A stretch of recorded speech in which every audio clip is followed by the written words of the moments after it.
জাতীয় প্রেস ক্লাবের সামনে আজকে হাজার হাজার আপনারা এসেছেন সদস্য।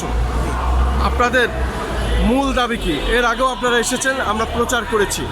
এখন আপনার নতুন সরকার এবং এই সরকার প্রধান হলো জনাব তারেক রহমান, মাননীয় প্রধানমন্ত্রী। ওনার কাছে আপনার দাবি কি? আপনার নাম পরিচয় দিয়ে বলুন, জোরে জোরে বলবেন। আমার নাম মোহাম্মদ নুরুল ইসলাম, আমি বগুড়া থেকে আসছি। আমি বিভাগীয় সমন্বয়কারী এবং বগুড়া জেলা এলএসপি পরিষদে এলএসপি ঐক্য পরিষদের আমি একজন প্রেসিডেন্ট এবং শেরপুর উপজেলা এলএসপিতে সভাপতি।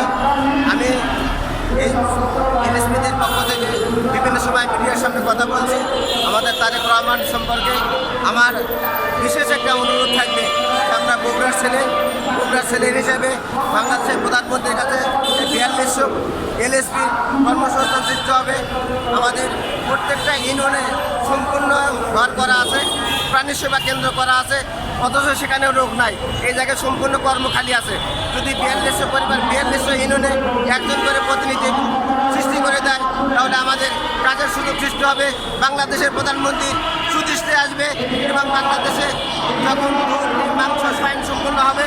তারেক রহমানের এই যে 4200 এলএসপি কাজ করতেছে, তারেক রহমানের জন্য তারা দোয়া করবে এবং বাংলাদেশ সরকারের বিদেশ থেকে বাইরে যারা আসবে সাংবাদিকরা তারেক রহমানের প্রশংসা করবে যে বাংলাদেশ একটা রোল মডেল, প্রাণী সম্পদের রোল মডেল।